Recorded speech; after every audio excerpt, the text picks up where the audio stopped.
He said I was amazing, but not for him. Those 7 words destroyed everything I thought I knew about love, about myself, about us. I'm telling you this story because maybe you've heard those words too. Or maybe you're afraid you will. It was a Tuesday when my world collapsed. I remember because Tuesdays were our day. The day we first met. The day he first kissed me. The day he said he loved me. And now, it was the day he walked away. I thought I knew him. I thought he knew me.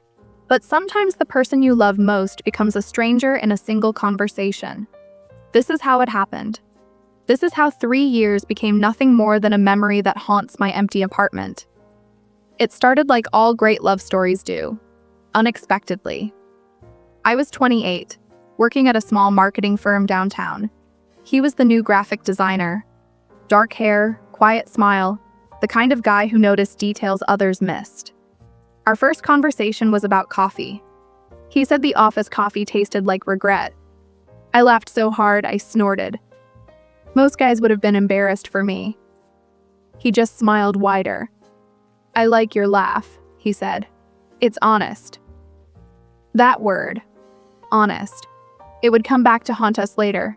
The first months were magic, real magic. He'd leave little drawings on my desk, cartoon versions of me with encouraging messages. You've got this, written in his messy handwriting beside a tiny me conquering a mountain of paperwork. He remembered everything. How I liked my eggs. That I was afraid of butterflies. Yes, butterflies. That I sang in the shower but only on Sundays. That my favorite movie was something I was too embarrassed to admit. We moved in together after 8 months. His apartment was bigger, but he said my place felt more like home. So we made his place feel like home too. My books mixed with his vinyl records. My coffee mugs next to his protein shakers. His guitar in the corner where I used to do yoga. Everything fit. We fit. For 2.5 years, I believed in forever. I believed in us. He'd hold me during thunderstorms because I couldn't sleep through them. I'd make his favorite pasta when he had bad days at work. We had our little rituals, our inside jokes, our plans. God, we had so many plans. But here's what I learned about love. Sometimes it changes people. Not always for the better. Sometimes it makes them realize what they don't want more clearly than what they do. And I was about to become what he didn't want. The signs were there. I just chose not to see them. It started with his phone. He used to leave it everywhere. Kitchen counter, coffee table, charging by the bed. Suddenly, it was always face down. Always in his pocket. Always locked. Just being more careful, he said when I asked. Too much work stuff on there. I wanted to believe him. I needed to believe him. Then came the distance. Subtle at first. He'd come home later. Always had somewhere else to be on weekends. Started working out more. Not that I minded, but it was another hour away from us every day. Our conversations became surface level. How was work? Did you eat? What do you want to watch? The deep talks we used to have until 2 a.m. just stopped. I felt invisible, like I was living with a stranger who happened to look like the man I loved. When I tried to bring it up, he'd say I was being paranoid, that I was imagining things. You're overthinking again, became his favorite response to my concerns. The worst part? He was still sweet sometimes, still kind, but it felt obligatory, like he was checking boxes instead of loving me. Kiss goodbye in the morning, check. Ask about my day, check. Say, I love you before bed, check. But his eyes were already gone. 3 months of this. 3 months of feeling like I was slowly disappearing. 3 months of questioning my own sanity. Was I being crazy? Was I asking for too much? Was love supposed to feel this lonely? I started noticing other things too. New cologne, clothes I hadn't seen before. He'd gotten a haircut and didn't mention it. Little things that individually meant nothing, but together they painted a picture I was too afraid to see clearly. The breaking point came on a Friday. I suggested we spend the weekend together, just us like we used to. No phones, no distractions, just us. He looked at me like I'd asked for the moon. "Why do you need so much attention?" he asked. That question broke something inside me. Because wanting time with your partner isn't needy, it's normal, it's love. That night, I made a decision that would change everything. I was going to fight for us. I was going to lay everything on the table and save what we had built together. I had no idea I was already too late. What happened next would shatter every assumption I had about the man I thought I knew. Sunday evening, I had rehearsed it all day. He was on the couch scrolling through his phone, always that damn phone. I sat beside him, my heart hammering against my ribs. "We need to talk," I said. 4 words that change everything, every time. He didn't even look up immediately, just finished whatever he was reading first. Already, I was second priority. When he finally turned to me, his expression was resigned. Like he'd been waiting for this conversation. Dreading it, maybe. But waiting. "I feel like I'm losing you," I started.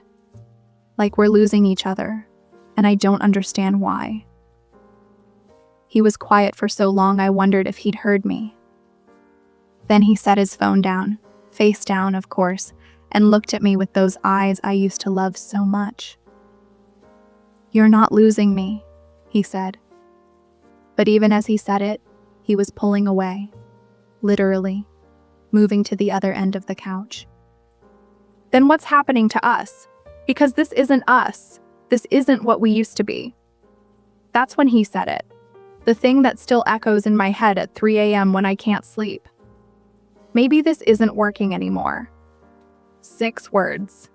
6 simple words that demolished 3 years of my life. I felt the blood drain from my face. "What do you mean?" He ran his hands through his hair. That gesture I used to find endearing. Now it just looked like frustration. "I mean, I care about you. I do. You're an incredible person. You're funny and smart and beautiful and kind. Any guy would be lucky to have you." My heart stopped.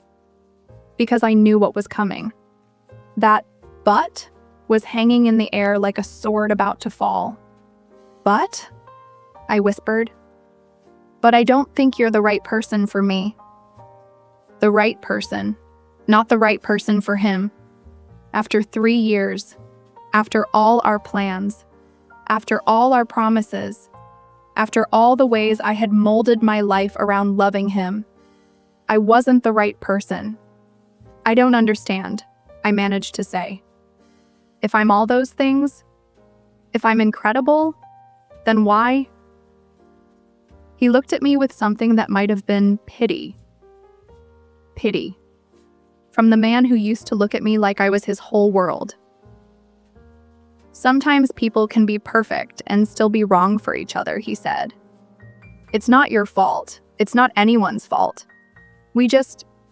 We want different things." Different things. When had we started wanting different things? When had I stopped being enough? I asked him if there was someone else. He said no, but his eyes said otherwise. I asked him if we could try counseling. He said we were past that. I asked him if he loved me at all. "I'll always care about you," he said. Care, not love. Care. That's when I realized this wasn't a conversation. This wasn't a discussion about our relationship. This was him telling me it was over. He'd already decided. Probably weeks ago, maybe months. I was just the last to know. But what I discovered the next morning made everything so much worse than I could have imagined. He moved out that Tuesday. Our Tuesday. I helped him pack. Can you believe that? I actually helped him pack his things and leave me. because that's who I am. Even when someone is destroying me, I can't stop being kind to them.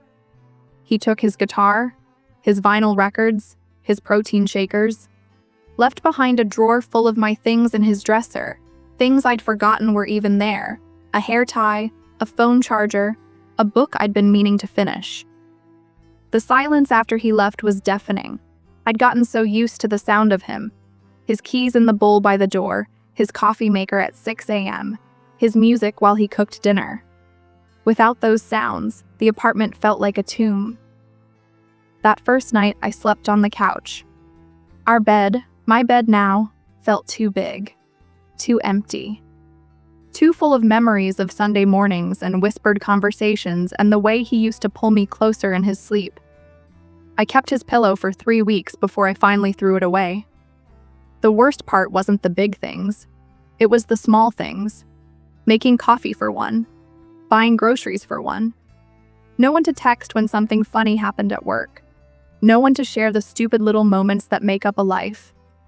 I found myself looking at my phone, wanting to text him, wanting to tell him about my day, wanting to ask if he missed me too. But I never did, because I already knew the answer, and it would have destroyed what was left of my dignity. 3 weeks later, I saw him at our coffee shop. Our coffee shop, where he'd first said my laugh was honest. He was with someone, a redhead with perfect makeup and a laugh that wasn't honest at all. It was practiced, performed. She was beautiful, different from me in every way. Where I was soft, she was sharp. Where I was comfortable, she was glamorous. Where I was real, she was polished. I watched him hold the door for her, watched him smile at her, watched him be the charming man I fell in love with someone else. That's when I understood. It wasn't that I wasn't incredible. It wasn't that I wasn't enough. It was that he wanted someone incredible in a different way. Someone who fit his idea of what his life should look like. I went home and cried for 3 hours straight. Not just for him, but for me. For the me who had believed that love was enough. For the me who had thought that if you were kind and patient and understanding, that would be enough. The apartment stayed quiet. My coffee stayed cold. And I learned what it meant to be alone after sharing your life with someone for 3 years. But in that silence, something else started to grow. Something I hadn't expected. Clarity. 6 months have passed since that Tuesday. I still think about him sometimes. Not every day anymore, but sometimes. I wonder if he's happy. I wonder if she makes him laugh the way I did. I wonder if he ever thinks about what we had. But mostly I've learned something important. Something I wish I could tell the girl who helped him pack his bags.